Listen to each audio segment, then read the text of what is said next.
Oke, selamat siang Bapak-Bapak dan Bapak-Bapak partisipan sebagai audiens di webinar siang ini.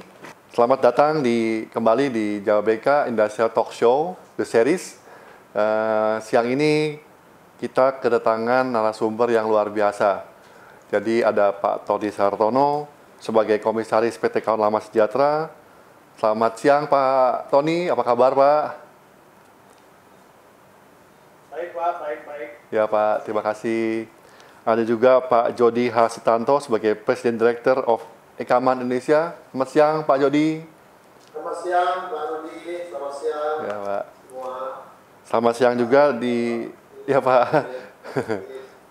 Selamat siang juga dengan Pak Haris Chandra sebagai founder dari PT Aditya Sarana Graha. Selamat siang Pak Haris. Ya. Ya, Pak. Selamat siang juga kepada Pak Kurnia Kiswoto, Managing Director of PT Kirana Pacific Luas atau yang kita kenal dengan Claris Brand. Selamat siang Pak Kurnia.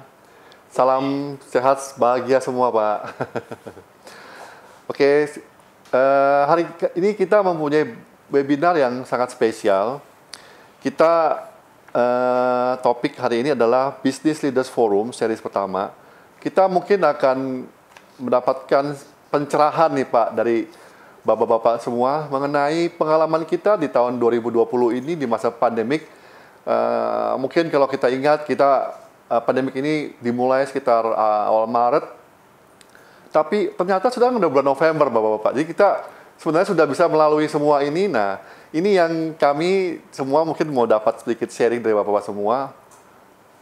Apa sih yang sudah dihadapin oleh Bapak-Bapak dari bisnis yang berbeda ini selama 2020 dan mungkin overview-nya Pak di tahun 2021 seperti apa sih kira-kira. Nah, jadi ini topik yang menarik. Jadi mungkin nanti kita akan sama-sama bahas, kita sama-sama diskusi dan mohon nanti kalau ada pertanyaan bisa langsung di chatting di grup di kolom question and answer. Nanti mungkin Bapak-bapak semua di sini bisa menjawabnya. Tanpa berlama-lama, mungkin kita akan mulai dengan sharing dari Pak Tony Sartono. Selamat siang Pak Tony, mungkin boleh dimulai Pak nanti sharingnya. Silakan Pak, ini Pak Tony sangat pengalaman di bisnis kawan lama. Siapa yang nggak kenal sama Pak Tony ya Pak? Oke. Silakan Pak Tony. Udah kelihatan belum Pak? Udah Pak, oke Pak, silakan Pak. Selamat siang Pak Yanto, Pak Rudi. Siang Pak Haris, siang. Pak Jody dan Pak Kurnia dan Bapak Ibu sekalian yang hadir di siang hari ini. Saya akan mulai dulu sharing apa yang kita dapatkan selama ini dari bulan Maret sampai sekarang. Ya, sebelumnya saya agendanya saya berikan perkiraan situasi 2021 dan Kawan Lama Outlook 2021 sesuai dengan arahan dari Pak Rudi. Nah, sebelumnya saya kenalkan dulu karena tidak kenal maka tak sayang. Kawan Lama katanya kalau berbisnis itu hanya satu kata, trust. Untuk trust itu kita bisa berbisnis yaitu dengan Kawan Lama. Sebagai pengetahuan bahwa kami itu distribution company untuk industrial, ya komersial dan industrial yang punya 40.000 item, 20 cabang dan 2.000 karyawan saat ini di seluruh Indonesia, dan tentu saja juga bagian dari grup Kawan Lama Group. Tentu kita ketahui bahwa corona efek ini luar biasa ya. Ada penderitaan tapi juga ada berkat juga. Jadi tidak semuanya menderita tapi cuma ada juga yang mendapatkan berkat. Corona efek ini tentu saja efeknya di mana banyak sekali ada travel bureau, hotel dan lain-lain. Kata orang katanya kasihan ojol ya. Ojek online. Tetapi sebetulnya di bawah gunung es ini luar biasa yang terkena dampak ya.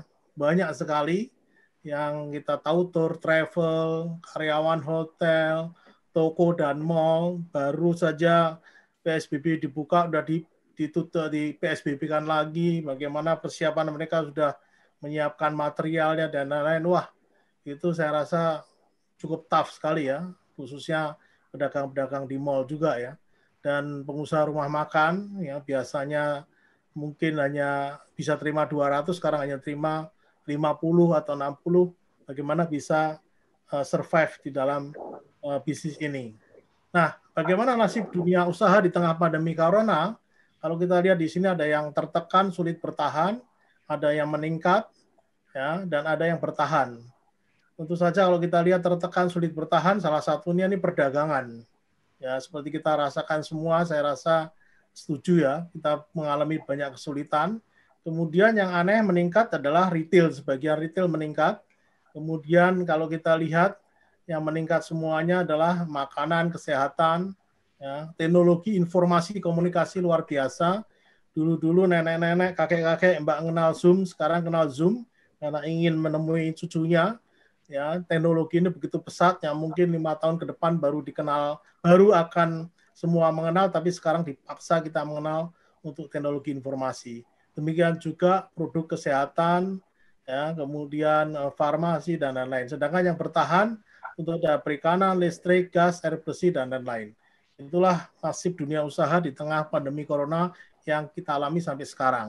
Nah, kalau lihat 2021, saya rasa hampir tiap hari sekarang rasanya optimis semua ya, agak positif karena kelihatannya kuartal ketiga ini sudah di bottom daripada krisis yang kita alami. Maka dari itu kalau kita lihat 2021 kok kelihatannya cerah sekali, ya, penjualan ke pasar ekspor mulai pulih, properti katanya pulih triwulan 2, IHSG rally menuju 6.500, sekarang 5.500, itu luar biasa kalau sampai terjadi. Artinya berarti 2021 ini cukup positif buat dunia usaha.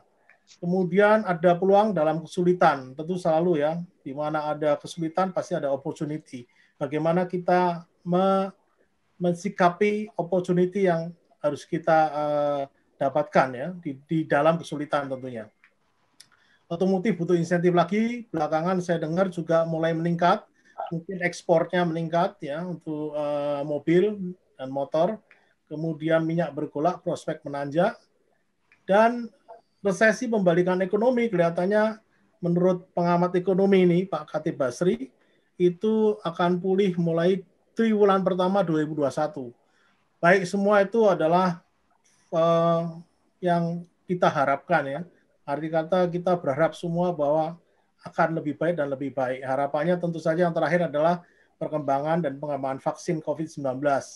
Semoga vaksin ini bisa segera terselesaikan dan kita bisa paling tidak kekhawatiran kita berkurang karena kita sudah mendapatkan vaksin, walaupun nanti kita akan tetap bekerja bersama corona ya, karena tidak mungkin dihilangkan sama sekali. Nah, yang terjadi sebetulnya di 2020 ini, waktu zaman pandemi dari Maret, April, tiba-tiba mendadak kita tidak bisa kemana-mana, bahkan ketemu customer aja nggak bisa, ya, dan kita semua kayak orang pelari cepat yang sprint terus tiba-tiba disuruh berhenti, pasti sempoyongan ya, nggak akan kadang-kadang bisa jatuh, yang nggak kuat bisa jatuh. Kelihatannya apa? Cara pelanggan membeli berubah total, tiba-tiba berubah, dan kemudian cara Anda menjual mestinya harus berubah. Kalau kita nggak berubah, yang membeli berubah, yang menjual tidak berubah, ya kita akan ditinggalkan oleh pembeli. Cara menjual secara tradisional sudah mulai usang. Customer, cara orang membeli sudah berubah. Bagaimana mereka cara membelinya? Misalnya, bagaimana Anda membeli perkakas? Mungkin yang kemarin orang akan menuju ke toko perkakas dan minta saran dari penjualnya. Tetapi sekarang mungkin juga dia cari Google, nggak mungkin juga ya menghabiskan berjam-jam hanya untuk mengunjungi toko per toko. Kalau udah masuk Google, toko per toko juga kita kepala pusing ya. Kita masuk aja ke toko online aja bisa begitu banyak barang, pilihannya yang tadinya mungkin ada beberapa pilihan jadi bingung juga. Nah, yang terjadi apa? Mudah sekali sekarang. Ya, anak-anak muda semua yang terjadi tinggal di blast saja ya. Misalnya di Facebook, di Twitter, Google, LinkedIn, Instagram. Apakah teman-teman yang punya Obeng Plus merek A, bagaimana Anda menyukainya? Langsung komentar masuk semua ya kan. Obeng ini. Ya kan, bahkan ada orang mengatakan kalau saya ada di Jababeka itu kira-kira restoran Jepang mana yang recommended, langsung semuanya akan masuk. Nggak perlu harus ke Jababeka mencari restoran Jepang satu persatu. Ini yang terjadi, begitu mudahnya, cepat, singkat, ya, dan ini yang disenangi semua anak muda ya, khususnya milenial. Nah, sektor bisnis dan ekonomi bagaimana? Kita lihat berbelanja secara online di platform-platform digital, kemudian berbelanja di pasar-pasar berjarak, social distancing, transaksi akan beralih ke non-tunai atau cashless. Sekarang udah mulai banyak orang lebih baik pakai flash, pakai e-money, pakai cashless lah. Kemudian pembatasan tempat duduk penumpang, ini transportasi publik. Sekarang orang lebih senang menggunakan mobil sendiri, ya, ke Jawa Tengah, ke Jawa Timur, daripada mungkin naik pesawat karena ribet persiapannya, ya, harus 3-4 jam sebelumnya harus di airport. Sedangkan 3-4 jam sebelumnya kalau naik mobil sudah sampai kira-kira sampai Tegal atau sampai Semarang ya, kalau dari Jakarta. Namun demikian tidak bisa dipungkirin bahwa ini self-service dan check-in mandiri, nggak bisa dipungkiri produk yang kompleks dan high technology tetap masih memerlukan penjelasan. Ini peluang-peluang kita yang mestinya kesempatan ini tetap ada karena tidak mungkin ya pengetahuan soal produk-produk yang kompleks itu tidak mudah diserap oleh para calon pembeli. Nah, dari kawan lama sendiri menyiapkan B2B e-commerce, arti kata business to business, di mana saya katakan selalu belinya online, bayarnya offline, tentu dengan perjanjian, sehingga kita bisa melihat, ya, sementara misalnya mau beli mesin bor aja yang 500.000, kenapa harus nunggu salesman datang, terlalu mahal sekarang.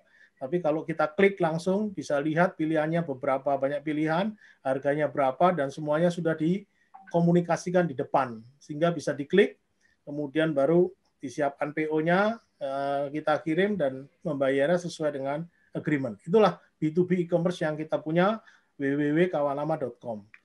Kemudian transformasi seperti apa? Kita melihat sekarang ini market driven. Ya, semua digerakkan oleh pasar. Pasar sudah berubah sama sekali. Yang kira-kira 9 bulan yang lalu kita mesti tenang-tenang saja, sekarang tiba-tiba berubah total. Tentu saja kita harus mengikuti perubahan pasar ini seperti apa. Maka dari itu menuju bisnis model baru yang didorong dengan teknologi tentunya. Transformasinya kita semua bisnis baru teknologi akan berperan lebih besar. Ya, perusahaan distribusi yang menggantikan ekosistem model, kemudian menjual barang-barang yang terhubung di luar unit produk. Jadi kita berkolaborasi. Ya, teknologi sebagai penggerak utama, karena mau nggak mau sampai sekarang ya kita ini malah sekarang kalau bisa nggak ketemu gitu kan. Sisi sekarang ini merindukan bertemu, tapi nggak bisa ya. Tapi malah sekarang harus berjarak, bahkan menggunakan teknologi online. Kolaborasi untuk meningkatkan nilai dan proporsi, yaitu layanan jual dan hasil kolaborasi dengan pemain lokal. Mau nggak mau kita juga pasti harus berkolaborasi dengan pemain-pemain lokal, atau dalam hal ini UMKM.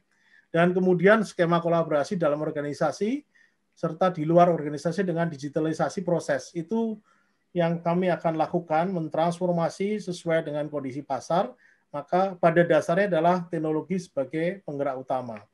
Nah, inilah yang akan kita lakukan, di mana kolaborasi ini di dalam dan juga di luar. Ini semua di grup kami ya, yang kita jadikan satu, ada rental, ada B2B, ada Klik MRO, dan lain-lain, itu akan menjadi satu industrial digital gate, sehingga orang bisa menghubungi kami dengan mencari barang apa aja sejauh industri dan komersial serta consumer.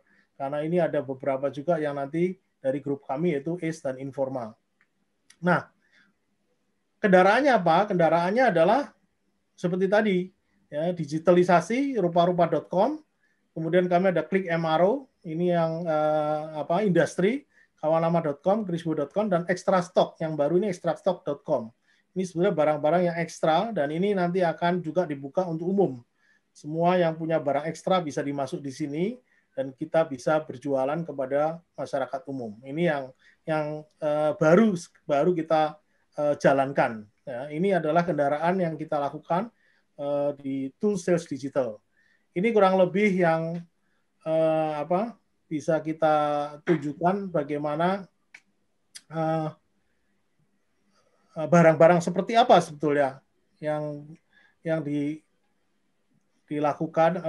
Contohnya ini adalah alat ukur yang dulu sebetulnya hanya manual, tapi sekarang menggunakan sistem bagaimana mengukur dan langsung dicatat di komputer. tanpa harus menulis satu persatu untuk mengurangi adanya human error. Dan ini sudah dilakukan, ya, sehingga kalau kita lihat sekarang barang-barang ini semua yang digunakan adalah di industri. Ya, human error dan quality, kemudian kecepatan, di mana begitu dia mengukur langsung tercatat di komputer. Ya, go wireless and work smarter. Ini dari produk Mito Toyo, yaitu wireless transmission, itu semua datanya, sehingga nanti kalau ada kesalahan apa bisa dilihat kembali di komputer. Sebetulnya ukuran yang mana yang salah, ini luar biasa sekali ya, dalam waktu singkat, yang tadinya hanya ditulis tangan, dan tentu saja berapa banyak orang yang harus bisa dialihkan kepada pekerjaan-pekerjaan lain. Salah satunya efisiensi. Ini new wave measuring. Nah, ini salah satu lagi juga thermal imaging, di mana pada waktu kemarin pandemi, tiba-tiba orang bingung mengukur suhu gimana ya. Kalau satu-satu, kalau karyawannya 3.000 gimana? Maka kita gunakan thermal imaging, di mana karyawan 3.000 nggak ada masalah ya. Karena kita perlu supaya sekali terkena di pabrik, itu bisa 2 minggu tutup. Berapa banyak kerugian selama 2 minggu ya. Contohnya saya rasa ada beberapa pabrik di Jababeka yang ya gara-gara sepele bisa terkena. Maka dari itu kami sangat menjaga sekali supaya jangan sampai di mana misalnya di warehouse kami misalnya, kalau sampai terkena tutup, terus bagaimana dengan delivery ya. Maka dari itu pandemi ini tidak bisa kita bermain-main, tetapi kita betul-betul harus kita cermati. Dan ini adalah warehouse solution, di mana semuanya automation ya. Ini yang sedang tren sekarang di sini. Karena apa? Karena tanah mahal, kemudian barang-barangnya juga butuhnya barang-barang e-commerce. Maka dari itu automation ya dengan shuttle rack ini sangat-sangat membantu, karena tingginya pabrik ini tingginya racking ini bisa 30 meter ke atas. Ya, tidak perlu forklift, karena forklift untuk ke sana juga nggak bisa. Nah, ini bagaimana cara mereka menangani warehouse. Karena warehouse ini menurut saya tren sekarang, warehouse, logistik, dan supply chain. Kalau kita mau tetap eksis di dalam bisnis, karena bagaimana kita bisa mendeliver dengan cepat dan tepat. Ini adalah salah satu yang sekarang sudah banyak dipasang di pabrik-pabrik, ada food, beverage, dan juga good palm oil. Nah, kurang lebih demikian Pak Rudi yang bisa kita sampaikan. Mudah-mudahan singkat tapi bisa memberikan wawasan atau warna baru. Terima kasih Pak Rudi. Terima kasih Pak Tony.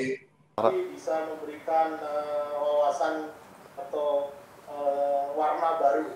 Terima kasih Pak Rudi. Terima kasih Pak Tony. Wah, ini saya mohon maaf Pak, saya kelupaan sama Pak Yanto nih. Mungkin Pak Yanto boleh opening speech Pak untuk webinar kita siang ini Pak.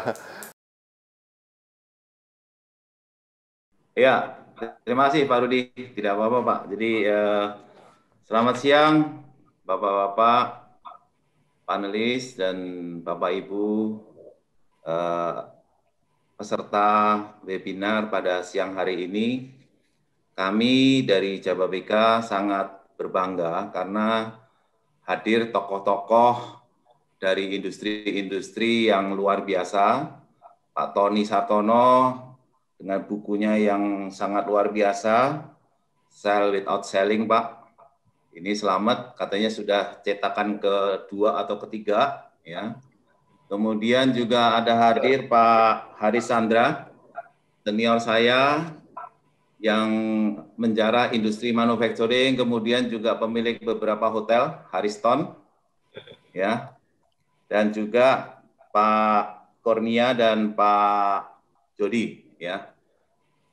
Pada kesempatan siang hari ini, kami dari Jababeka sangat bergembira, Pak, karena dengan Bapak-Bapak memberikan sharing bagaimana menghadapi tantangan-tantangan selama pandemi tahun ini, Pak. Kemudian juga kami juga berharap nantinya yang seperti tadi Pak Tony sampaikan, kita tetap harus optimis di tahun 2021.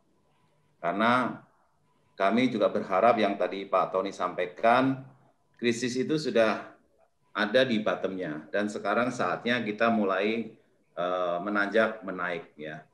Ini yang harapan kami semua. Demikian juga dengan Jababeka, Bapak Ibu.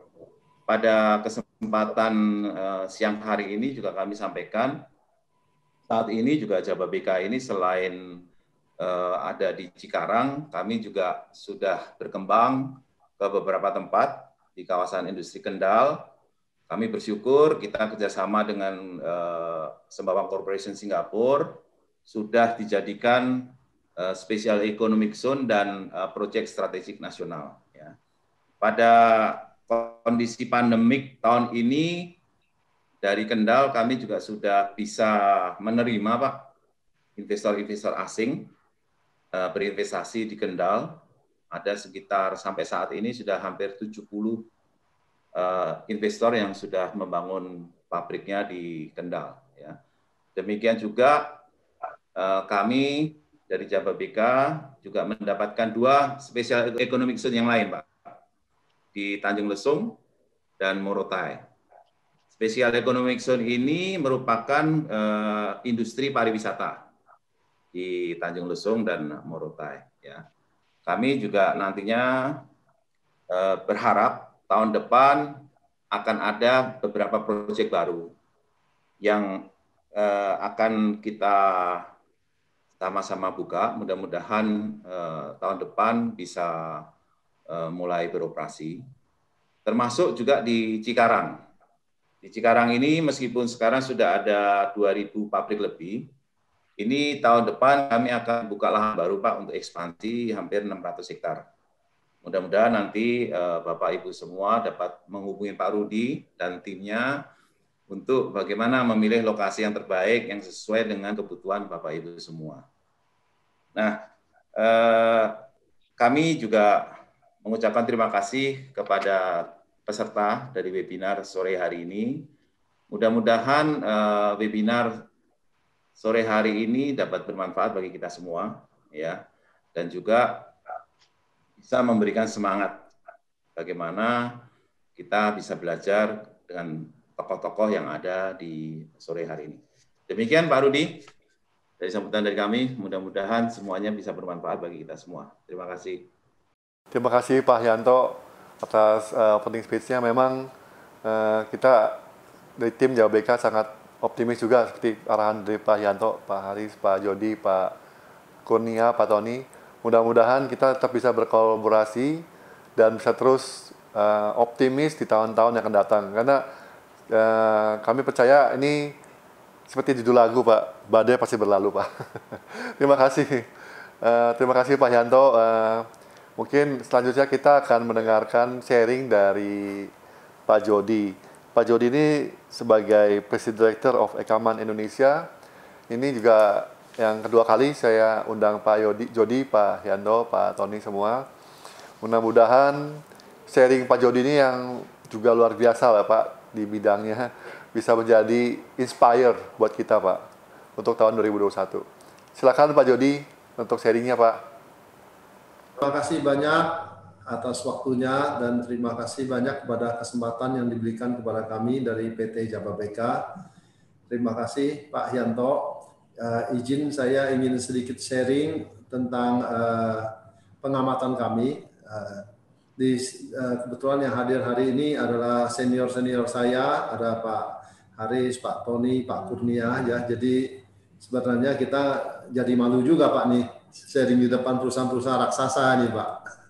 Ya saya akan mencoba untuk melakukan sharing sesuai dengan bidang kami ya, dengan pengamatan apa yang terjadi di lapangan pada saat ini ya. Izin saya untuk sharing presentasi.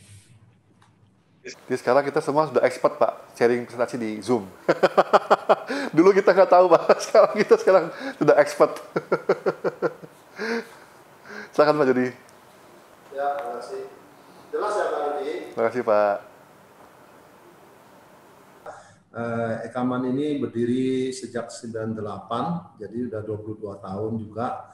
Tapi saya pribadi waktu bergerak di bidang ini mendirikan cikal bakalnya Ekaman sejak tahun 90. Jadi ya kurang lebih 30 tahun lalu, Pak. Nah, produk kami sangat spesifik. Kita bergerak utamanya bisnis lain kami adalah di bidang industrial supply. Jadi B2B, kemudian produk-produk abrasif. Kalau abrasif itu lebih ke spesifik kalau kita sebut sebagai giginya industri. Jadi setiap industri yang memerlukan produktivitas dan finishing, ya tentu perlu produk-produk abrasif, ya ada batu gerinda, ada amplas dan sebagainya. Jadi kita fokus di situ, dan tentunya dalam hal ini kita sangat berhubungan erat dengan beberapa industri yang memang banyak menggunakan abrasif yang nanti akan saya sampaikan di belakang ya. Nah, ini seperti contoh, kita banyak bergerak di bidang industri otomotif dan komponennya. Ya, kemudian ada dari ATPM, komponen otomotif, komponen alat berat. Kemudian kita juga banyak di musical instrument, ya. Di Indonesia musical instrument juga cukup maju. Pabrik-pabrik dari internasional banyak pindah ke Indonesia untuk memproduksi alat-alat musik. Kemudian yang secara tradisional juga yang banyak pakai abrasif atau amplas juga panel industri, plywood, MDF dan sebagainya. Kemudian juga tentu furniture industry yang merupakan salah satu daripada produk unggulan ekspor Indonesia. Jadi kami ini juga boleh dibilang banyak berhubungan dengan pabrik-pabrik yang memang ekspor ya, dan ekspor seperti otomotif, panel, furniture, alat musik ini rata-rata ekspor semua. Kemudian, nah kesempatan ini saya ingin sedikit sharing tentang apa yang terjadi saat ini setelah masa pandemi yang kita mulai bulan Maret ya, Maret, April, Mei, di mana 3 bulan pertama itu kita semua sangat tension, sangat khawatir, apalagi dengan apa yang telah terjadi di Cina dan banyak mendengar dari situasi di Cina. Maret, April, Mei itu kita boleh dibilang sangat khawatir karena belum tahu apa yang akan terjadi. Kemudian setelah Juni dan kesininya, pelan-pelan orang mulai terbiasa.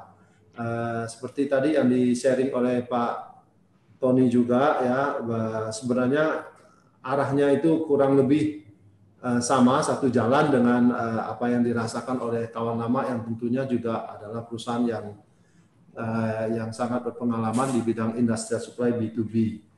Jadi saya ingin mulai dari apa yang terjadi di Cina saat ini. Di China, kebetulan grupnya Ekaman juga punya pabrik di China, di Tianjin ya, kita beroperasi di sana untuk mensuplai pabrik-pabrik ekspor juga yang ada di China. Nah, yang di gambar ini saya sengaja saya tampilkan, ini adalah tim kita, tim manajer kita yang ada di China, ini diambil 2 bulan lalu. Yang ingin saya sampaikan adalah 2 bulan lalu mereka sudah wisata, Pak.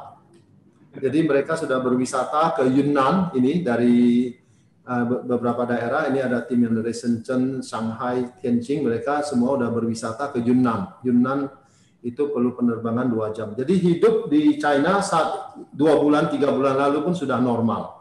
Kalau saya sering komunikasi dengan teman-teman di China, mereka sudah tidak ada lagi social distancing, makan di restoran juga sudah normal, sudah jarang sekali yang pakai masker, ya. Jadi untuk lokal itu sudah berjalan senormalnya. Nah, yang menarik adalah kalau kita lihat sejak bulan April, Mei, Juni, Juli sampai ke bulan Oktober, itu mungkin bulan September ya, harga-harga itu pada diturunkan dari China karena memang produksinya belum normal. Ya, jadi banyak yang memberikan diskon-diskon agar kita bisa place order. Tapi di Indonesia ini pada masa-masa itu kita juga agak sedikit khawatir ya untuk order karena kita belum ada keyakinan diri. Bahkan rupiah kita kan sempat turun sampai 14.800 ya. Jadi kita bilang, wah kalau order nanti rupiah turun lagi bagaimana nih pembayarannya dan sebagainya. Nah, kalau kita lihat saat ini di China itu produk-produk pabrik itu sudah ramai, khususnya yang ekspor ke Asia Tenggara. Kecuali kalau saya dengar beberapa yang ekspor ke Amerika karena pengaruh efek perang dagang agak sepi.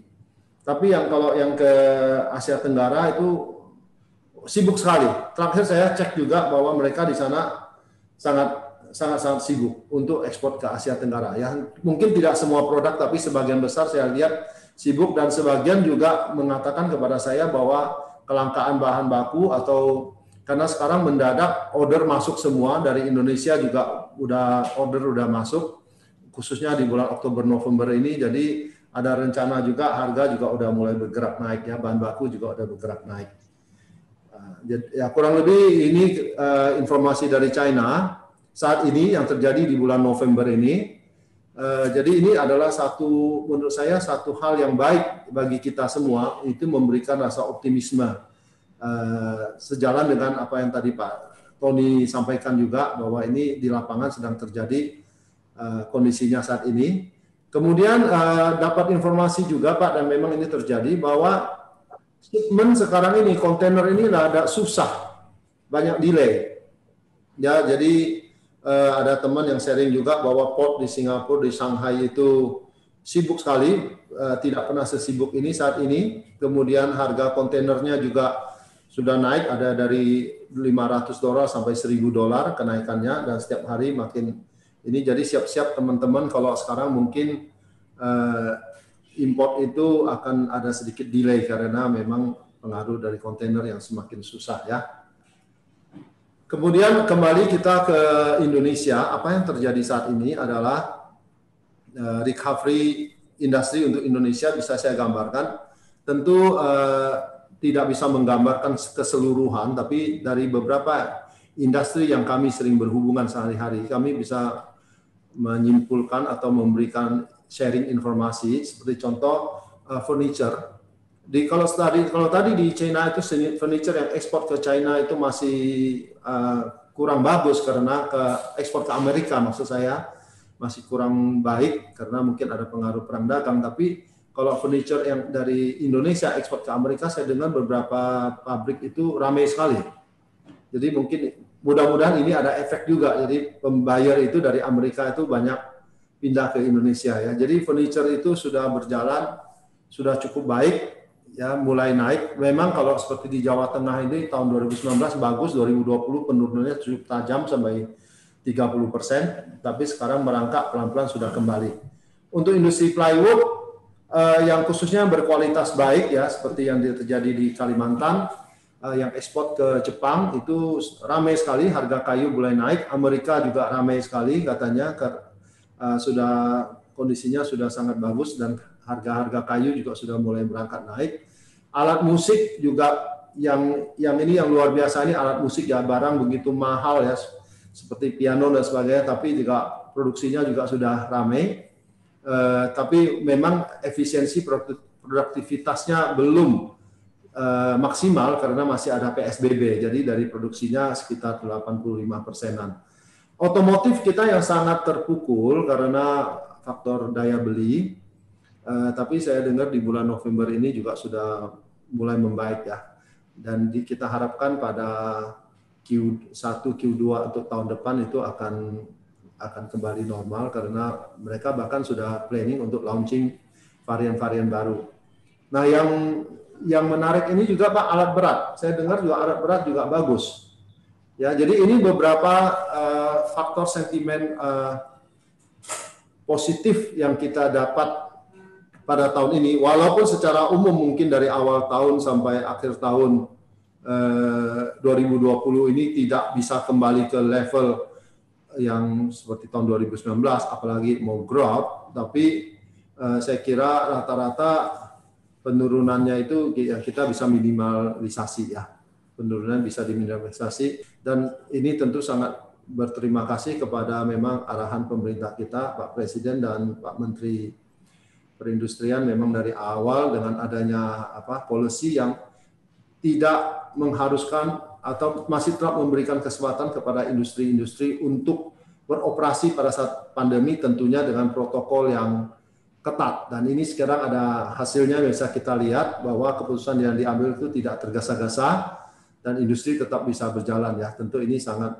penting sekali bagi kita, dan kita juga bersyukur di industri yang kami jalanin dengan customer ini terjadi penurunan memang sekitar antara 15-20% untuk tahun ini, tapi tidak, tentu dalam kondisi ini masih bisa bersyukur lah dibandingkan dengan kondisi yang memang beberapa industri yang memang terdampak kondisi yang sangat berat ya, seperti retail, mall, tekstil, perjalanan, wisata dan sebagainya. Jadi untuk sektor industri manufacture dan industri yang memproduksi produk-produk basic dan bahkan untuk ekspor itu masih cukup terjaga.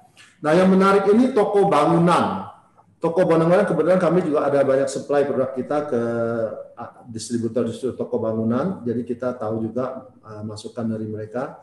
Toko bangunan itu juga penurunannya tidak banyak, mungkin 10 sampai 20%. Ini tentu sangat dibantu oleh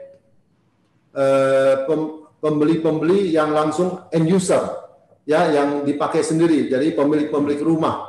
Tentu kalau mungkin proyek-proyek besar banyak yang stop apartemen untuk dibangun untuk dijual lagi mungkin agak melambat, tapi yang sudah ada untuk renovasi dan sebagainya tetap berjalan. Dan satu hal yang perlu kita ingatkan, Indonesia ini luas sekali. Kita merasa di Jakarta ini efek daripada COVID ini sangat besar karena setiap hari kan kita ada datanya ya dari Jakarta berapa ribu, 1.000 lebih yang terdampak oleh COVID. Tapi di daerah itu cukup kuat tarikannya. Ya, beberapa daerah tertentu yang mungkin tidak terlalu terasa. Jadi kita bersyukur juga bahwa negara kita besar, dan kalau sepi di satu daerah tidak menjadi jaminan untuk sepi di seluruh Indonesia. Jadi secara keseluruhan kita melihat cukup optimis Pak sampai per bulan November ini. Ya, untuk bulan November ini cukup optimis. Kalau ya saya kira kita fokus, dan kelihatannya di tahun 2021 ini mudah-mudahan dengan adanya faktor-faktor pemulihan bisnis, utamanya adalah vaksin, ya. Mudah-mudahan vaksin ini bisa segera di launching setelah Q1. Kita harapkan semua bisa menjadi lebih baik lagi karena orang mulai beraktivitas. Karena walaupun sekarang sudah mulai baik, aktivitas tentu masih sangat-sangat kita batasi bersama. Kemudian faktor lainnya adalah harga komoditas yang kelihatannya juga sudah bergerak mulai naik sekarang. Ya, ini juga sangat penting. Kalau komoditas bisa lebih baik, tentu daya beli akan lebih baik, penjualan akan motor misalnya, dan orang-orang sudah bisa lebih banyak untuk melakukan renovasi rumah. Kemudian tentu masalah kita, karena kita ini ada bonus demografi di mana setiap tahun itu ada penambahan tenaga kerja yang signifikan. Mudah-mudahan lebih banyak lagi investor yang bisa mulai bergerak tahun depan sehingga terjadi penyerapan tenaga kerja. Ya, kita masih menanti juga ini efek daripada omnibus law ini, apakah bisa mempercepat juga penyerapan tenaga kerja ini. Tapi secara umum kita melihat cukup positif ya Pak ya. Jadi kita harus membawa aura semangat dulu Pak, aura positif untuk tahun 2021 ini. Oke, sedikit tentang ini. Data yang saya berusaha kumpulkan untuk data ekonomi indikatornya selama 2017, 18, 19 pertumbuhan ekonomi kita di sekitar 5, ya. Untuk 2020 ini walaupun Q2, Q3 ini sempat -5, -3 dan dinyatakan resesi, dengan adanya pergerakan yang terakhir ini Oktober, November, Desember, kita mengharapkan bahwa minusnya nggak terlalu banyak lah, mudah-mudahan di -1 sampai 0. Untuk tahun depannya kita harapkan bisa sekitar 3-5%. Inflasinya juga cukup stabil dalam 5 tahun terakhir ini dari sekitar 3, Memang tahun ini 2020 ini turun ke 1,5 sampai 2% karena memang daya belinya turun. Nah, estimasi kita tahun depan masih sama ya, antara 2-3%. Interest rate saving deposito untuk tahun ini dan tahun depan di sekitar 4%-an, jadi cukup rendah. Yang hebatnya ini adalah cadangan devisa kita ini stabil, Pak. Dari 130 bilion 2018-2019 sempat turun ke 120. Tahun ini diperkirakan di 135 miliar US dollar, tahun depan juga 140 miliar. Exchange rate-nya kita berkisar di 13,5 dari 2017 sampai sekarang akhir tahun ini mulai kembali lagi ke 14 ya. Jadi sempat naik, ini terjadi dari 13,5 sampai 14.500, mendekati 15.000. Sekarang setelah pemilu balik lagi ke 14,5. Tahun depan itu sekitar diproyeksikan ya sekitar di 14 ya. Kelihatannya sih mudah-mudahan nggak terjadi gejolak yang besar, dan IHSG-nya seperti Pak Tony tadi juga sampai katakan hari ini di sekitar 5.500-an ya, dari 6.000 lebih sempat turun ke 5.500 dan kelihatannya akan kembali lagi ke 6.000. Jadi daripada perbandingan ini saya kira kita cukup optimis akan perbaikan tahun depan. Nah, untuk kalau strategi 2021 sedikit sharing untuk perusahaan kami ya. Kalau untuk sebelumnya dari Oktober ke depan, dari Maret ke Oktober kami cukup banyak mengadakan internal consolidation berupa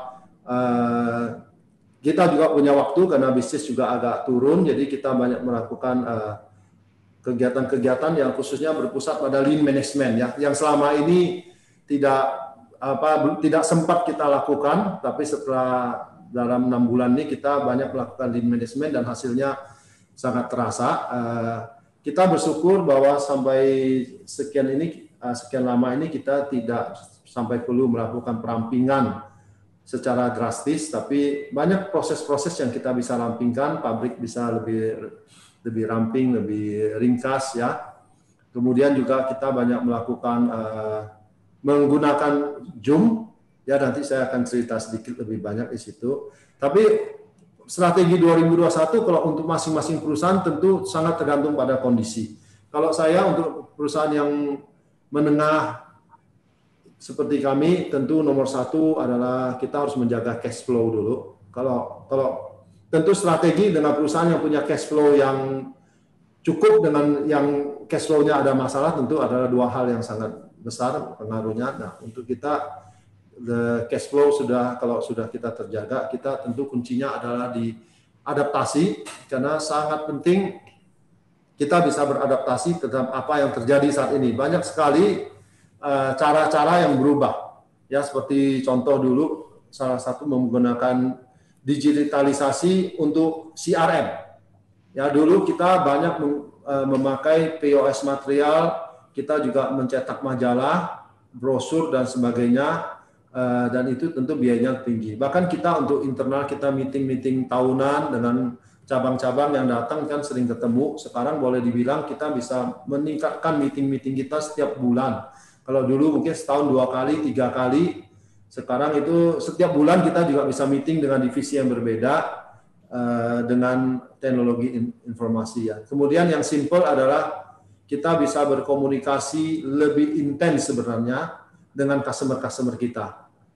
Ya, dengan CRM kita memanfaatkan digitalisasi juga, karena kami ini B2B Pak ya, jadi komunikasi ini jauh lebih penting. Kita bisa mengadakan training, technical product knowledge dan lebih intens dengan menggunakan digital, tapi tentu tidak bisa berbeda ya, yang langsung fisik dengan digital tentu beda, tapi karena saat ini bisa kita lakukan dengan Zoom, ya kita berusaha maksimalkan dulu. Ya, terakhir saya berpikir kita semua harus tetap optimis bahwa badai pasti berlalu, dan kita masih bersyukur bahwa kondisi kita sebenarnya setelah berjalan selama 8 bulan ini tidak semenakutkan dari apa yang kita pikirkan dari awal ya. Waktu itu kita sempat berpikir aneh-aneh, udah wah ini gimana nih kalau toko-toko customer-nya mendadak hilang ini. Ya ternyata dari situ kita lihat, oh ternyata bagus, daya tahan kita baik, kemudian kita harus siap ya, dan kita pikirkan sesuatu yang berbeda, kita harus berubah untuk bisa ke depannya ambil ini sebagai satu kesempatan. Saya kira sedikit Pak dari kami, terima kasih banyak atas waktu dan kesempatannya. Silakan Pak Budi, saya kembalikan ya. Terima kasih. Terima kasih dari kami, terima kasih banyak atas waktu dan kesempatannya. Ya Pak Jody. Silakan Pak Budi, saya kembalikan ya. Ya. Terima kasih Pak Jody. Wah, sharingnya makin menarik nih. Nanti saya dari sharing dari Pak Haris juga kan mungkin lebih menarik lagi Pak. Jadi memang sudah dua narasumber yang mengatakan optimis nih Pak tahun 2021. Very interesting Pak. Ini mungkin satu ini Pak Haris ya, suatu sharing yang luar biasa lah, bahwa dua bisnis yang berbeda akan optimis. Demikian juga kalau saya lihat dari catatannya Pak Jody, yang saya surprise ini Pak Jody, ternyata alat musik sama ini Pak, toko bangunan ini yang bagus sekali Pak untuk penjualannya. Oke Pak. Oke Pak, ini kita lanjut ke sharing dari Pak Haris Sanda nih. Pak Haris Sanda sebagai founder dari PT Aditya Pak, yang memproduksi houseware Pak, merek Kirin Pak. Mungkin semua sudah mengenal lah merek Kirin. Oke Pak Haris, silakan Pak Haris sharingnya. Baik Pak Rudi, terima kasih atas kesempatan buat saya, telah undang saya Ya, Pak. untuk ikut webinar ini. Pagi ini kebetulan hari ini saya juga diundang sama Pak Darmono. Ya, Pak. Karena kita ada something aktivitas sosial yang akan dirancang, sehingga pagi ini saya datang. Dan kalau sudah datang di Jawa BK, kalau tidak turun lapangan golf rasanya nggak lengkap. Ya, makasih, Pak. Ya tadi dengan waktu yang singkat saya enjoy yang dengan santai 9 hole. Oke, Pak. Lalu setelah itu saya telepon Pak Rudi, boleh nggak saya nebeng ruangannya di galeri Jawa BK. Sebelum saya mulai, saya ingin menyapa dulu dengan salam sehat, salam sejahtera. Makasih Buat Pak. kita sekarang kesehatan adalah utama. Tiada yang lebih penting daripada sehat. Ya. Apapun, siapapun, dimanapun.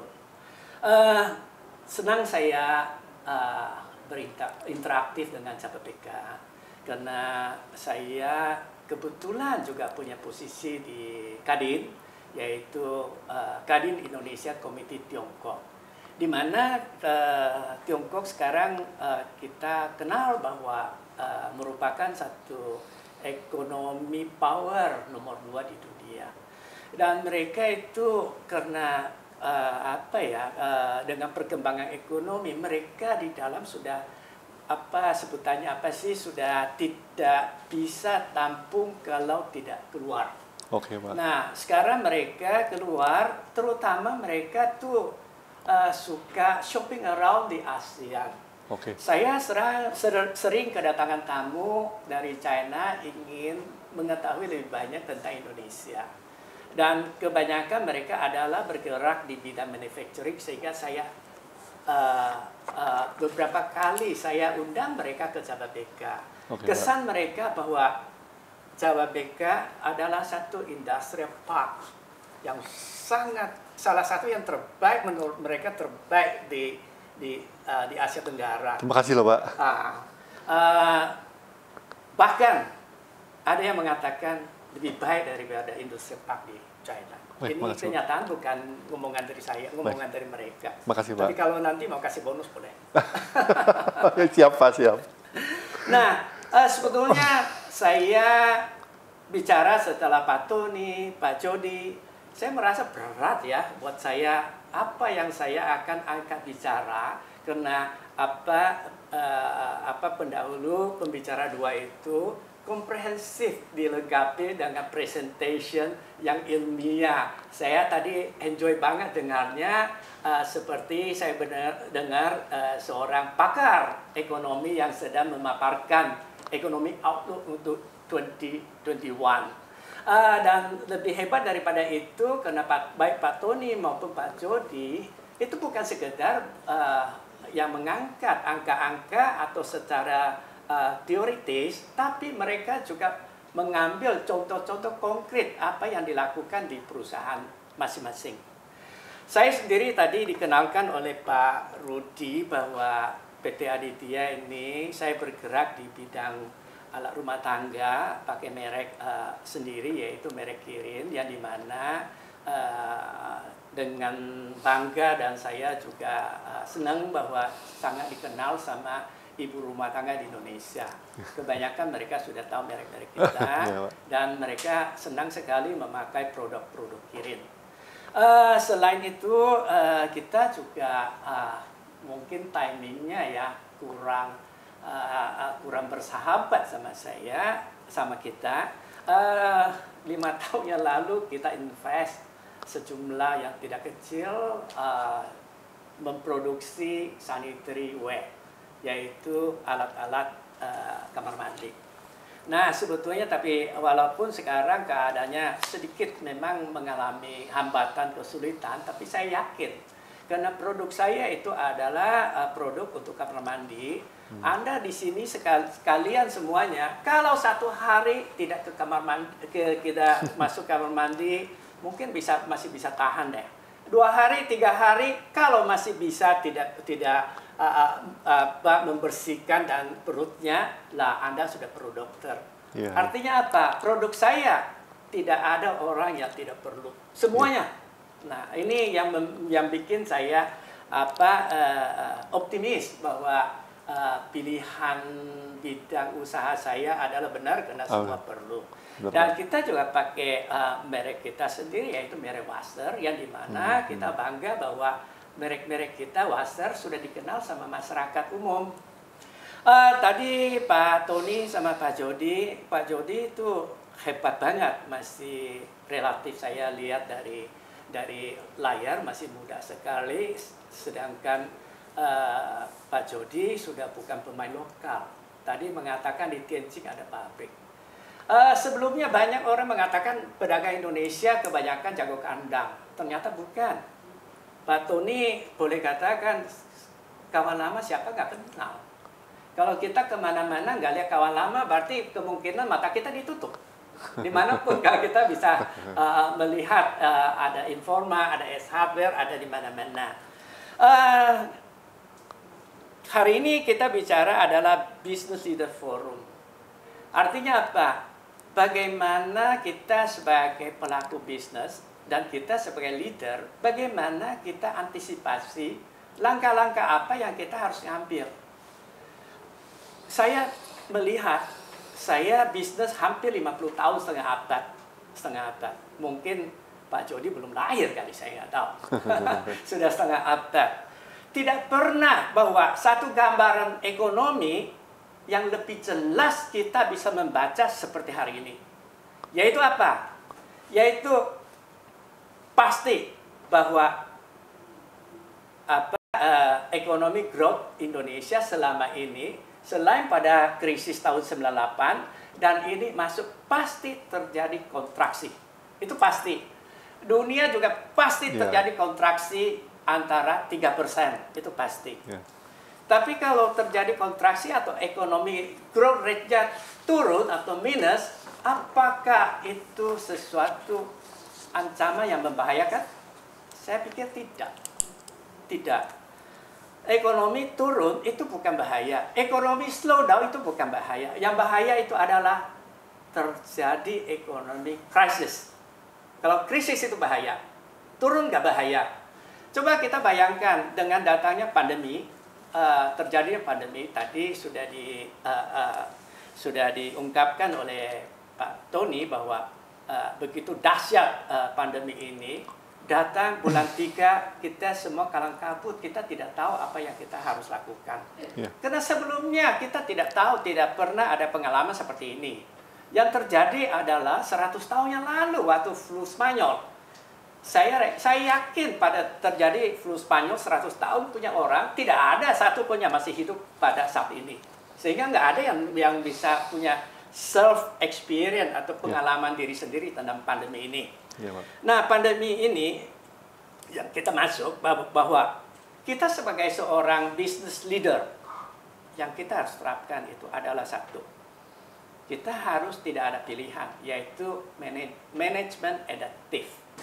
Sebetulnya tadi Pak Tony yang dipaparkan apa yang akan diambil langkah dari Kawan Lama Group, sebetulnya itu sudah satu manajemen adaptif yang begitu canggih, karena tidak ada cepat sekali ada ada action, kerennya biasanya suka disebutkan corporate action yang antisipasi langkah-langkah apa yang akan diambil di tahun 2021. Nah, di sini saya melihat tadi dengan santai paparan Pak Tony, kita yakin kita semua mangut-mangut.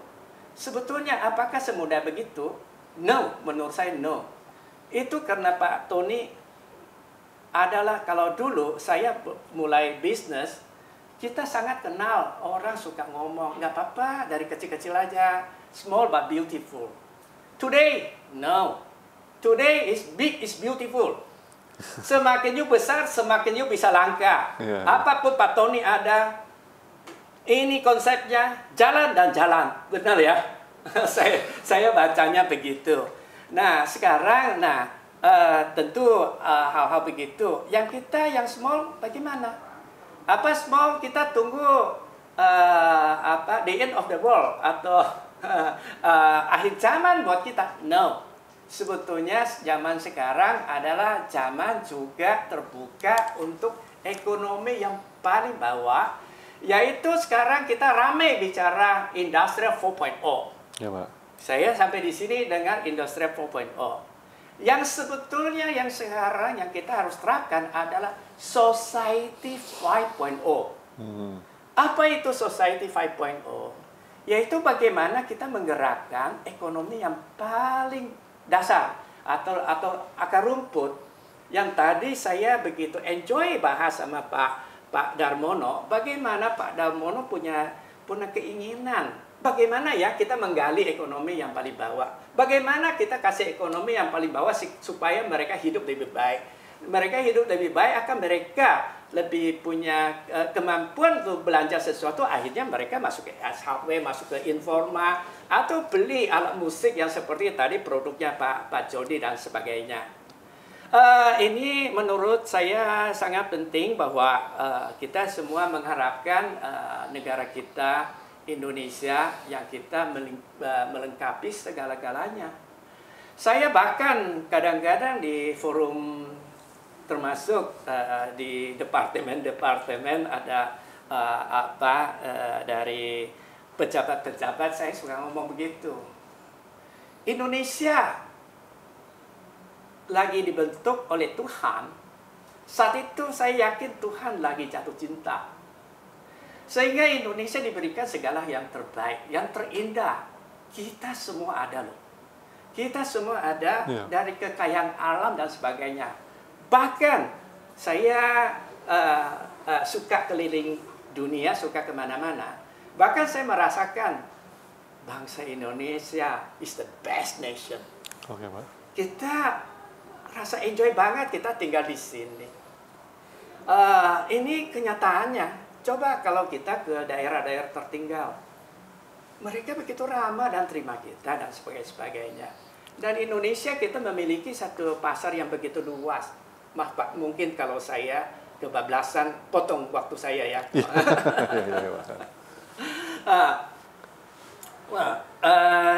Kalau kita melihat di mana-mana di Indonesia, boleh katakan semua pelosok Indonesia, menurut saya semua barang, semua produk bisa diolah dan bisa menjadi duit. Saya selalu percaya bahwa Tuhan melahirkan kita pasti ada maknanya. Saya juga percaya bahwa semua produk, dimanapun, produk apapun, ada pasarnya. Tapi pasarnya di mana kita tidak tahu. Nah, adanya perubahan ini, teknologi-teknologi yang banyak membantu, IoT, Internet of Things, itu akan merubah totally bagaimana kita menatap ke depan. Nah, ini dia yang hari ini yang kita mau bahas, yaitu mengenai Business Leader Forum, yaitu kita sebagai seorang leader atau pemimpin daripada satu bisnis, kita harus mampu antisipatif. Kita sekarang di mana dan besok kita menjadi apa dan bagaimana menuju ke sana dan bagaimana kita membentuk satu tim leader yang bagus untuk kita menuju ke sana. Saya setuju banget dengan yang pembicara yang sebelumnya bahwa kita optimis menatap ke depan ekonomi growth rate dan sebagainya. Ya, apalagi sekarang baru terjadi kemarin tanggal 15 November bahwa sudah terjadi penandatanganan RCEP, Regional Comprehensive Economic Partnership. Ini sebetulnya dari tahun 2011 itu bagaimana saya tahu dicetuskan oleh Presiden SBY ya di Bali kalau nggak salah, ya di Bali. Saat itu kan bahwa ASEAN banyak ekonomi kerjasama ekonomi antara ASEAN plus one, yaitu ASEAN plus China. Nanti ada konsep keluar lagi ASEAN plus 2, ASEAN plus China plus Jepang. Nanti ASEAN plus 3, ASEAN plus China, Jepang, dan Korea. Nah, kan ribet. Mau baca ini, mau baca ini, mau baca ini. Nah, sekarang tanggal 15 kemarin sudah keluar satu yang keseluruhan RCEP, Regional Comprehensive Economic Partnership. Nah, ini akan mendorong Indonesia punya ekonomi luar biasa. Ditambah lagi tadi yang disampaikan tuh Pak Jody bagaimana dahsyatnya yang diharapkan, yang ditunggu-tunggu dari Omnibus Law. Nih kita sekali datang dua hal yang begitu hebat. Kalau kita sebagai seorang business leader, kita tidak bisa peka, ya berlalu aja begitu. Kalian mengatakan badai pasti berlalu. Saya bilang iya dan saya bilang tidak. Karena apapun, kita lihat secara ribuan tahun, datang satu bencana, pergi. Nanti bencana lain, pergi. Nah, selalu tidak ada henti-hentinya siklus ini. Nah, siklus begitu, yang saya ingin berikan pesan di sini bahwa marilah kita sadar bahwa kita planet bumi ini kita cuma satu loh. Jadi untuk produsen begitu, apapun dia, karena tadi Jababeka kan macam-macam industri di sini ya.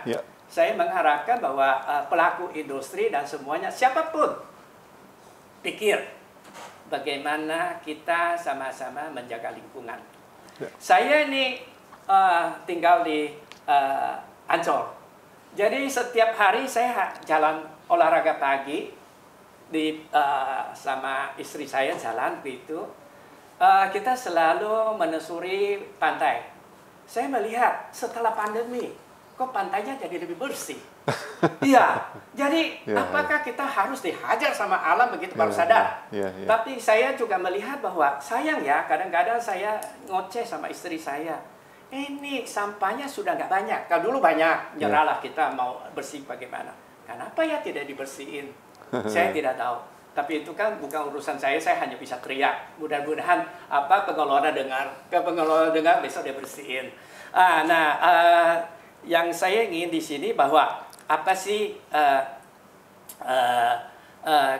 ke depannya bagaimana, bahwa saya yakin sekali pemulihan ekonomi tidak mungkin V-shape, tidak mungkin V-shape. Adanya adalah U-shape. Di bawahnya berapa lama saya tidak bisa tahu, tapi saya pasti bahwa U-shape. Karena kita masih hadapi banyak sekali kesulitan-kesulitan. Nah, kita ada bahasa kuno, Tiongkok mengatakan, bila kita di dalam keadaan stabil, kita harus mikir kalau ancaman itu datang seperti apa. Jadi artinya antisipasi ancaman, kita selalu harus ada. Jadi kalau kita selalu hanya mengharapkan, wah kita pasti V-shape, tahun depan kita pasti grow sekian-sekian persen. Kalau tidak terjadi bagaimana? Kita harus antisipasi hal-hal begitu. Saya bersyukur juga bahwa kebetulan saya banyak bergerak ya, seperti tadi saya mengatakan di Kadin Indonesia Komite Tiongkok, sehingga saya banyak teman-teman dari China. China begitu terjadi, Indonesia kita semua masih belum menganggap pandemi ini seperti apa. Perusahaan saya sudah terapkan beberapa level. Jadi syukur, alhamdulillah, kita karyawannya 1.200 lebih. Sampai hari ini, ya kita masih merasa terima kasih Tuhan telah melindungi kita. Tidak ada yang kena positif. Karena banyak langkah-langkah yang kita terapkan dengan sangat ketat. Ya. Nah, terus apa lagi ya yang ya kurang lebih saya lihat begitu. Yang tadi Pak Jody juga mengatakan bahwa saya tadi dengar bahwa di China pun sekarang untuk ekspor ke negara ASEAN pun mulai keteteran untuk supplier ke pelanggan-pelanggan kecuali Amerika. Di Amerika pun banyak kenalan saya, mereka bisnis ke Amerika bingung. Growth-nya 20-30%. Dalam perang dagang antara China dengan Amerika yang begitu dahsyat, tapi mereka punya business volume-nya masih growth. Kemudian sekarang kelihatannya, walaupun belum dapat konfirmasi bahwa Amerika segera memiliki presiden baru, Joe Biden. Tapi kan kita masih tunggu pengumuman resmi dari Amerika. Nah, banyak orang mengatakan bahwa Joe Biden kemungkinan bisa bikin suasana perang dagang itu lebih lunak. Ternyata menurut saya tidak akan. Tidak akan. Cuma kemungkinan Joe Biden punya kekerasan lebih rasional. Nah, karena bagaimana ya, ini adalah sesuatu fakta. Dua raksasa tidak akan ada satupun mau, oke lah lu duluan. Tidak ada. Pasti all out the fight. Nah, dan hal-hal begitu kita sebagai business leader, kita juga harus antisipasi apapun. Dan bagaimana antisipasi, yaitu juga sekaligus bagaimana kita mencari peluang. Baik, Pak. Mencari peluang. Kalau di sini, ya kita mengharapkan, ya tentu tadi sudah bahas bisnis apa sih yang sekarang lagi dalam keadaan begitu bisa mempunyai peluang yang bagus. Saya lihat ada dua bisnis lain yang tentu akan selalu bagus dan selalu berkembang. Yaitu satu di public health. Jadi kesehatan publik itu pasti bagus. Karena orang seakan lebih concern dengan kesehatan. Yang kedua, saya melihat education, yaitu pendidikan. Pendidikan tuh changing a lot, dan dunia ini kita bisa lebih gampang maju. Karena dulu kalau kita mau masuk, katakanlah, andai kata nanti cucu saya kalau memang pintar, dia mau sekolah di Harvard University. Kalau dulu, dia nggak ada pilihan, dia harus terbang ke sana, dan masuk di kampus di sana, daftar masuk kampus sana. Sekarang dia bisa online kok. Jadi tergantung kita bagaimana. Jadi sesungguhnya ini segala sesuatu telah merubah. Yang kita sebutannya yang kita suka sebut new normal.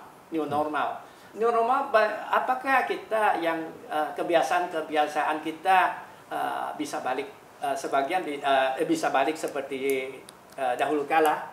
Saya jawab sebagian bisa, sebagian nggak bisa. Oke, Pak. Sebagian selalu nggak bisa, tapi sebagian bisa.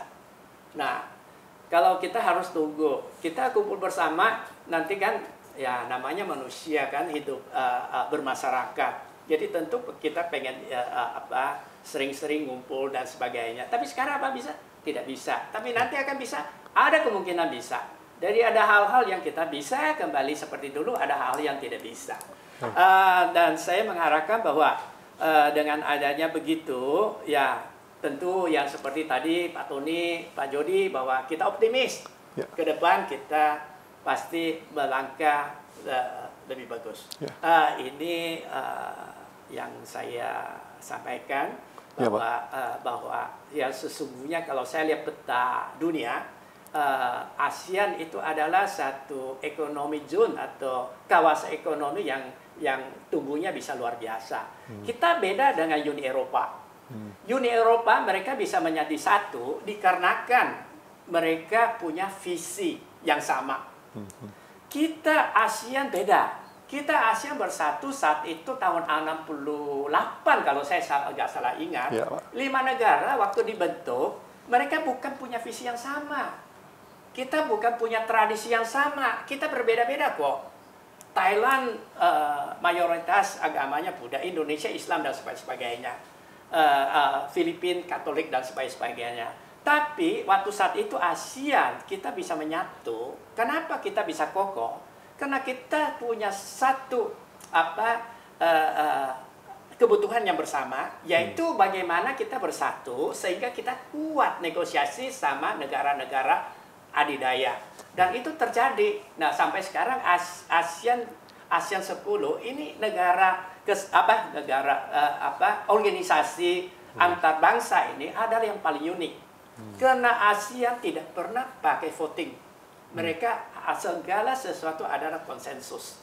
Jadi persahabatan kita ini bagus. Saya bicara begitu artinya apa? Saya yakin sekali regional ini aman. Regional ini akan stabil. Hanya regional aman, regional stabil, negara yang stabil, kita masih bisa dagang dengan enak. Ya saya bisa mengharapkan begitu. Ya di mana ya tentu kita juga mengharapkan pemerintah Indonesia lebih membenahkan banyak aturan-aturan sehingga kita bisa bersaing dengan negara-negara ASEAN yang manapun untuk datangkan investor, terutama investor masuk di Kendal atau masuk di Jababeka. Terima kasih, Pak. Gitu ya. Terima Terima kasih sampai di sini dulu. Barangkali nanti masih ada interaktif lainnya. Thank you. Terima kasih. Terima kasih loh Pak Haris. Ini kita melihat satu sharing Pak dari sisi yang berbeda. Tapi memang poinnya kita semua tetap optimis, Pak. Seperti yang tadi mungkin juga disampaikan bahwa siapa sih yang menyangka waktu awal Maret itu kita bisa survive loh ternyata sampai November ini. Dan mungkin tahun depan juga kita mungkin lebih baik lagi. Oke Pak, mungkin ini ada sharing juga dari Pak Kurnia. Pak Kurnia sebagai Managing Director of PT Kirana Pasifik Luas, Pak. Ini mereknya juga terkenal, Pak Kurnia, Claris. Saya dapat salam dari Pak Steja Darmono. Salam buat Pak Kurnia. Terima kasih Pak Kurnia. Silakan Pak untuk sharingnya Pak soal ini. Pak Rudi yang saya hormati dan juga para hadirin. Ya. Saya kelihatan ini yang terakhir ya. Ini banyak narasumber yang sebelumnya sudah sampaikan dan juga saya lihat 3 narasumber ini pengalaman berkarir dan sebagai pemimpin perusahaan hampir 1 abad. Jadi, ya, kemudian sharing saya ini ya bisa menambah semua wawasan. Saya tidak mungkin saya punya sharing akan lebih ke arah pengalaman sendiri ya. Bagaimana kita hadapi kondisi pandemi sebelumnya dan juga yang saya rasa perlu dilakukan untuk tahun depan dan juga tahun berikutnya. Oke, izinkan saya share slide saya. Ya Pak, silakan Pak.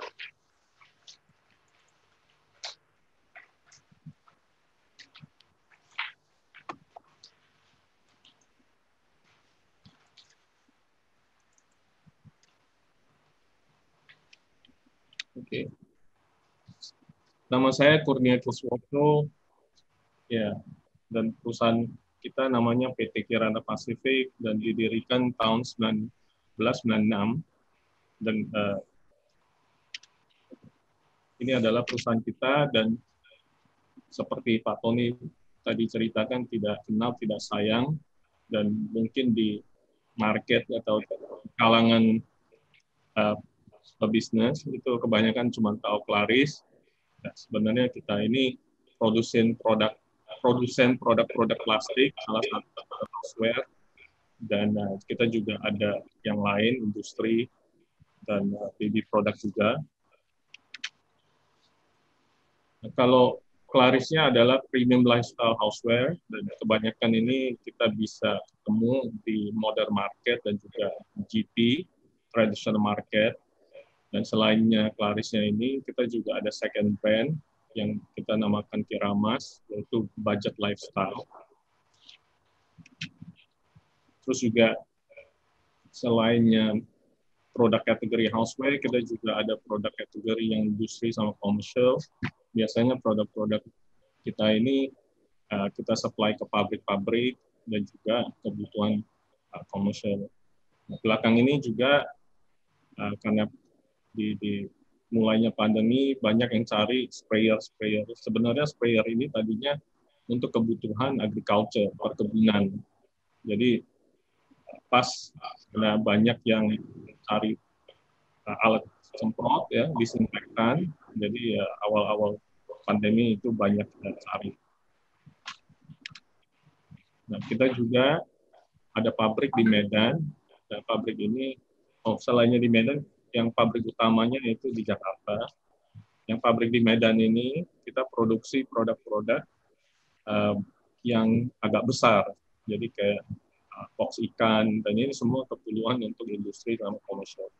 Yang terakhir adalah merek kuku. Kuku ini adalah merek dari Taiwan, dan kita ada mengambil beberapa produk yang kita license dan kita produksi sendiri. Selainnya itu kita import dari sana. Nah, presentasi saya mulai dari saya cerita tentang pengalaman kita sendiri pra-pandemi. Memang banyak yang mungkin masih ingat dan tidak banyak dibicarakan, yaitu sebelumnya pandemi sebenarnya ekonomi Indonesia juga udah memasuki tahap growth yang tidak seperti sebelumnya, dan juga di demand konsumen ya, di pasaran consumer itu agak lemah, dan ada istilah ini VUCA, yaitu volatility ya, business gonjang-ganjing, uncertainty ya tidak terlalu jelas, complexity yaitu agak kompleks, kondisi bisnis, dan juga ambiguity. Ambiguity adalah ambigu, jadi kurang juga jelas sebenarnya arahnya kemana. Nah, awal-awal itu saya masih ingat COVID mulai muncul di China, ya banyak orang anggap itu adalah virus yang terjadi di China, dan juga ini adalah penyakit yang boleh bilang di musim di negara musim dingin gitu. Nah, di sini saya tahu jelas karena kepala pabrik kita anaknya dokter di Wuhan. Saya juga waktu awal Januari sudah mulai tanya dia, bisa dicari tahu lah apakah virus ini bisa seserius seperti SARS lah. Nah, waktu itu juga disampaikan ya tidak terlalu worry karena di sana sudah dikendalikan. Nah, pas beliau mendekati menjelang Imlek balik ke Indonesia, ya waktu itu juga masih belum ada tanda-tanda indikasi itu akan meledak. Nah, akhirnya kan kita semua sudah tahu. Nah, dan juga di waktu pra-pandemi ini, yaitu sampai bulan Maret, Indonesia sepertinya ada semacam kayak denial gitu. COVID ini nggak mungkin lah bisa di Indonesia. Sebelumnya aja, SARS saja nggak di sini gitu kan. Terus kelihatan bisnis itu kebanyakan ya, business as usual. Nah, tentu sebagai business leader, kita juga sudah mesti pikirkan ya, what if? Bagaimana kalau benar-benar pandemi ini tiba, dan kira-kira apa sih yang kita perlu lakukan? Nah, jadi kita juga secara internal dan juga ya kita team of leader kita juga sudah ya siap-siap lah ya. Nah, kita ini di perusahaan pra Lebaran ya, waktu pas COVID tiba di Indonesia. Nah, waktu itu saya rasa semua ingat ya, pemerintah juga belum bisa yakin itu kira-kira langkah apa yang mereka akan ambil. Jadi pas waktu itu banyak yang nggak jelas, banyak yang pasti, dan juga tidak tahu sebenarnya arah kemana. Ya, saya masih ingat waktu itu masih ada perdebatan banget tentang lockdown dan juga tentang PSBB. Tentu sebagai leader ya secara dalam perusahaan kita juga udah mulai assess resiko-resiko yang akan bisa menimbul, dan di sini juga kita pikirkan tentang changeability, apakah bisnis kita itu bisa berubah, dan bisnis ini kita bukan cuma pikir sendiri tapi juga pikir dari sisi si customer dan juga dari sisi supplier. Nah, dan kita juga sudah tahu transformasi akan terjadi. Transformasi akan terjadi, akan seperti apa, ya itu kita juga siasati. Dan saya juga ingat, mulailah waktu inilah, Zoom itu banyak yang mulai coba interaksi atau memakai. Nah, saya juga mulai juga belajar dari teman-teman yang bisnis network kita yang kira-kira ke depan ya bisa terjadi seperti apa. Nah, ini pasti sebelum Lebaran ya. Nah, sesudahnya, sebelum saya cerita tentang sesudah Lebaran, nah pas waktu itu saya ingat akhir April, dan kita putusin di masa Lebaran itu kita ambil break yang agak lama. Jadi break itu kira-kira 3 mingguan, karena kita ada pabrik dan juga biasanya di pabrik itu kita adakan cuti massal. Jadi waktu kita kembali dari Lebaran, ya kita benar-benar sudah persiapkan diri apa kita perlu lakukan. Karena waktu di Lebaran, nah itu memang banyak waktu. Jadi banyak waktu juga saya ambil kesempatan untuk belajar. Dan belajar itu melalui Zoom, dan terutama itu banyak dari luar negeri. Nah, jadi di luar negeri juga menghadapi hal yang sama, dan mereka juga dengan cepat mereka itu persiapkan bisnis mereka menghadapi pandemi ini. Saya masih ingat yang paling terkesan itu IKEA. Karena waktu itu dengan waktu yang dekat, mereka mengadakan transformasi dengan konsepnya begini. Sebelumnya, IKEA itu kan terkenal sebagai perusahaan retail yang offline. Artinya mereka ada showroom, mereka ada di gudang, dan juga harap konsumen ke sana. Terutama juga ada makanan yang lumayan menarik di sana. Nah, pas waktu itu di pandemi tiba, mereka langsung dengan cepat yang merubah ya dari fokus mereka. Sekarang ini di IKEA fokusnya di online. Jadi sebenarnya offline-nya online ya, yang tadinya sebelumnya offline-nya lebih penting dari online. Nah, inilah beberapa contoh ya yang kita bisa lihat. Nah, di masa post Lebaran ini ya, kita di perusahaan juga strategize dan scrutinize. Artinya kita mulai set strategi yang baru, dan juga kita mendetail melihat dari semua area bisnis kita, terutama di operation. Apakah kita perlu kurangi kapasitas, apakah kita masih perlu sales ke luar kota, dan lain-lain. Nah, utamanya itu kita perlu tahu bagaimana kita alokasi sumber daya kita yang secara lebih efektif dan juga lebih efisien. Nah, tentu juga kita juga perlu tahu impact yang akan terjadi untuk cash flow kita. Karena kita juga perlu pikirkan tentang worst case scenario. Jadi kalau benar-benar terjadi pasaran atau bisnis kita itu down by 50% atau di bawah 50%, apa yang akan terjadi?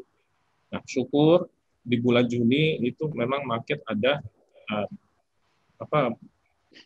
bukan kembali, tapi ada kelihatan ada strength karena waktu masa liburan dan sebelum liburan itu pasaran ya kurang mau order gitu. Jadi di bulan Juli ya kita kelihatan itu marketnya ya, dan juga bisnis kita ada lebih dari 50%. Nah, disinilah di masa post Lebaran ini sampai sekarang ya dinamika pasar juga berubah ya karena sebagian customer kita terutama yang di modern market itu, nah itu tidak kembali seperti yang sebelumnya. Nah, karena juga dengan keterbatasan mall di masa PSBB seluruh Indonesia itu sangat pengaruh. Nah, ternyata kalau yang di traditional market, nah itu masih lebih bagus. Nah, kita juga bisa lihat konsumer mulai merubah pola belanja. Dan itu kita bisa lihat waktu masa Lebaran, mereka sudah coba dan juga yang biasa dan juga yang belum biasa, semua sudah coba membeli produk-produk houseware dan consumer goods ya melalui online store. Nah, tentu dia dengan sama waktu kita juga melihat kesempatan sebenarnya ke depan itu kita di mana dan juga ancaman kira di mana. Nah, seperti bahasa Mandarin, krisis itu adalah Weiqi. Jadi Weiqi ini terbuat dari huruf Wei Xian, yaitu danger, bahaya, dan Hui. Nah, itu kesempatan. Jadi di dalam semua krisis ya itu ada kesempatan. Nah, dengan bersamaan kompetitor yang tadinya itu tidak kuat, nah itu kebanyakan stop produksi juga ya tanda kutip tidak maju lagi.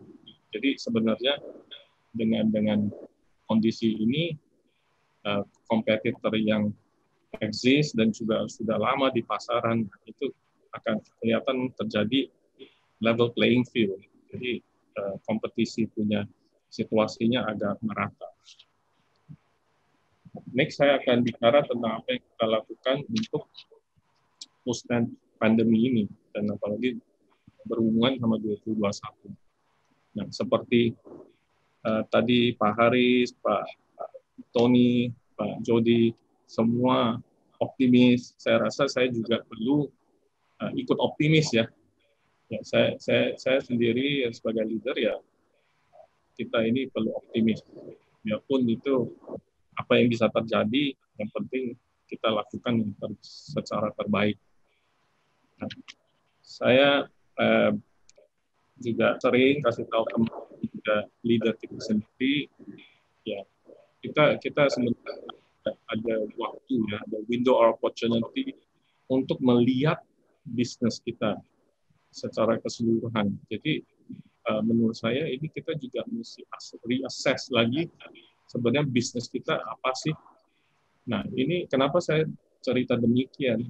Memang di kalangan bisnis, banyak yang leader itu pikirnya, oh saya adalah produsen, saya adalah bisnis houseware, oh saya adalah bisnis travel. Nah, sekarang ini kita tidak bisa lagi mengidentify sebenarnya bisnis kita di dalam skop yang kecil. Jadi kita ini mesti lihat keseluruhan. Nah, ini saya ada sedikit cerita tentang teman saya yang dia itu bisnis berlian. Ya. Dan dia pernah cerita. Sekarang ini sebenarnya dia bukan di bisnis permata sekarang. Karena konsumen-konsumen yang mau beli berlian, dia juga ada pilihan di handphone dan juga handbag yang semahal berlian. Jadi kita di sini bisa lihat sebenarnya bisnis itu adalah mungkin kemewahan atau kegengsian. Nah, jadi kita perlu terus-menerus lihat ulang ya, sebenarnya kita bisnis ini bisnis apa untuk masa depan. Kenapa saya bilang begini? Nah, di sini saya akan perkenalkan istilah normal. Nah, menurut saya new normal itu memang banyak yang sebut new normal, tapi menurut saya itu saya lebih senang namanya anormal. Kenapa? Karena normal itu pasti ada melekat dengan referensi yang semua kita tahu. Ya. Dan menurut saya yang akan datang biasa itu tidak kita masih tidak bisa tahu. Ya. Jadi terus-menerus ke depan itu kondisi bisnis akan dirubah terus. Karena dengan teknologi yang sudah sekarang makin maju dan juga banyak yang pemain baru, terutama anak-anak muda, jadi sudut pandang mereka beda. Dan saya rasa kita ini sebagai leader ya kita sudah biasakan itu tidak akan ada normal lagi. Gitu. Nah, poin ketiga adalah kita mesti pikirkan future state. Nah, di sini dalam artinya kita sudah mesti bisa tahu kira-kira 5 tahun imajinasi, maksud saya, kira-kira 3-5 tahun, 10 tahun, kira-kira pasaran dan juga kebutuhan konsumen seperti apa. Sesudah kita tahu dan merasa itu yakin dan itu akan terjadi, nah kita baru balik lagi ke pekerjaan sekarang kita. Apakah pekerjaan sekarang kita sebagian itu ada apa kita lakukan atau mendesain ya ke pekerjaan kita arahnya ke sana. Nah, karena ini sangat penting sekali karena banyak implikasi yang strategik. Jadi bisnis kita itu tidak bisa cuma kerja yang sekarang saja, memperbaiki yang sekarang saja, tapi sebagian juga perlu pikirkan yang akan datang akan terjadi seperti apa. Nah, kalau dari sisi saya namakan ini dual transformation. Jadi transformasi yang 2 jalur. Ya, 1 jalur itu lakukan apa yang sekarang yang perlu dilakukan supaya bisa kompetitif dan excellence in operation. Terus 1 lagi adalah menata atau membangun jalur yang untuk yang akan datang. Nah, semua ini ya kita juga perlu resetting prioritas-prioritas. Karena tidak mungkin kita memberikan prioritas yang untuk perkembangan ya karena itu juga butuh resource. Semua ini kita cuma bisa melakukan melalui leaders yang handal. Jadi di perusahaan kita juga kita usahakan membangun leadership kita. Nah, sesudah kita sudah ada leader, mereka juga mesti bisa agile dan adaptability. Jadi lincah dan adaptasi terus. Dan ujung-ujungnya untuk kita ini semua improve terus, continuous improvement. Nah, jadi kira-kira 2021 biarpun World Bank menyatakan akan growth 5% ya secara global dan saya juga kemarin lihat China katanya ekspektasinya 8%-an dan Indonesia 6%-an. Itu kan semua prediksi dan saya rasa yang akan datang itu ya kita mesti siap-siap lah. Optimis yes, bagaimana kita hadapi ke depan ya kita perlu juga mindset dan tim kita yang bisa mengadaptasi dan menghadapi masa depan. Ya, slide yang terakhir saya adalah VUCA. Jadi menghadapi ke depan kita butuh VUCA baru. Nah, V-nya untuk vision, ya kita tahu kemana, punya understanding, pengertian, ya kondisi yang akan kita hadapi dan juga pengertian tentang capability dari perusahaan kita. C dengan clarity, jelas sekali apa yang kita perlu lakukan. A yang terakhir adalah agility. Kira-kira apa agility dalam arti ya di sini lincah. Nah, saya senang sekali yang quote dari Gandhi ini yang mungkin saya bagi sebagai mengingatkan kita semua the future depends on what we do in the present. Masa depan itu tergantunglah apa yang kita sekarang lakukan. Kira-kira Pak Rudi dan Bapak-bapak yang saya hormati, di sinilah saya punya presentasi. Sebelumnya, akhir ini Pak, kalau ada yang mau sharing ya, dan juga produk kita sekarang bisa beli secara langsung melalui WA, dan ini untuk antisipasi behavior baru konsumer kita, dan boleh dicoba, dan ini ada kode promonya. Oke, terima kasih Pak. Ya, terima kasih nih Pak Kurnia. Memang ini menarik sih Pak Haris, Pak Yodi, Pak Tony, dan Pak Kurnia. Tapi emang nggak berasa waktunya sudah. Jadi mungkin gini Pak, nanti saya usul yang bertanya bisa, nanti akan saya email ke Bapak-Bapak semua. Mungkin saya mohon, mungkin ini Pak, closing remarks lah dari Bapak-Bapak semua. Mungkin dari yang paling senior, Pak Haris dulu Pak. Mungkin closing remarks-nya seperti apa Pak? Ya, simpel aja deh. Bahwa kita selama kita masih bernapas, kita harus optimis dan kita harus lakukan yang terbaik untuk lingkungan yang paling kecil, yaitu mungkin keluarga, yang lebih besar kemungkinan untuk masyarakat dan bangsa. Terima kasih Pak Haris, wah luar biasa nih. Simple tapi padat. Mungkin sekalian, yang penting pertama jaga kesehatan, karena dengan sehat baru kita ngomong pertumbuhan atau kita ngomong bisnis. Kalau nggak sehat ya udah cuma lupakan semuanya. Gitu aja, terima kasih. Terima kasih Pak. Ini saya kenal Pak Tony sama Pak Haris soalnya Pak golfer ya Pak ya. Oke, mungkin dari Pak Jody Pak, kasih remarks-nya Pak. Terima kasih Pak Rudi. Saya setuju Pak Haris, Pak ini nomor 1 kesehatan, kedua terima kasih Pak kepada kesempatan dari Jababeka, dan saya terus terang salut bahwa Jababeka selalu leading ya dengan segala usaha termasuk komunikasi webinar yang luar biasa terus nih Pak Rudi, Pak Yanto. Ya, sukses selalu Pak ya. Semoga tahun depan kita lebih baik lagi. Ya, terima kasih Pak. Ya, Pak Jody. Pak Kurnia Pak, mungkin Pak untuk closing remarks-nya Pak. Lebih baik lagi. Terutama Jababeka yang sudah berikan kesempatan untuk sharing. Saya juga rasa hari ini banyak belajar nih, terutama dari Pak Haris juga, Rudi dan Pak Tony. Nah, ya seperti Pak Tony memberitahukan yang paling penting kesehatan ya. Kalau tanpa kesehatan kita tidak bisa kita tidak bisa memimpin lah, supaya kita bisa bermanfaat ke karyawan kita dan juga perusahaan dan masyarakat lebih besar.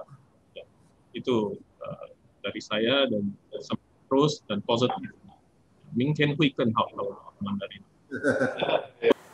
Ya Pak. Ya Pak, ini saya sekali lagi Pak, saya akan mohon maaf mungkin karena waktu terlalu sudah lewat Pak. Jadi nanti saya ulang lagi kepada audiens yang ingin bertanya atau ingin lebih lanjut mendapatkan informasi, silakan di chatting ke kami. Nanti kami akan sampaikan ke narasumber yang terkait. Sebelum kami close Pak webinar siang ini, mungkin kita bisa boleh foto bersama Pak. Ini udah tradisi Pak, virtual, semua foto bersamanya virtual juga. Oke Pak, silakan Pak. Mungkin Pak Tony, kita tunggu Pak Tony sebentar. Pak, kita foto bersama Pak. Mungkin jempol kita Pak, optimis. Oke, 1, 2, 3. Sekali lagi Pak, sekali lagi.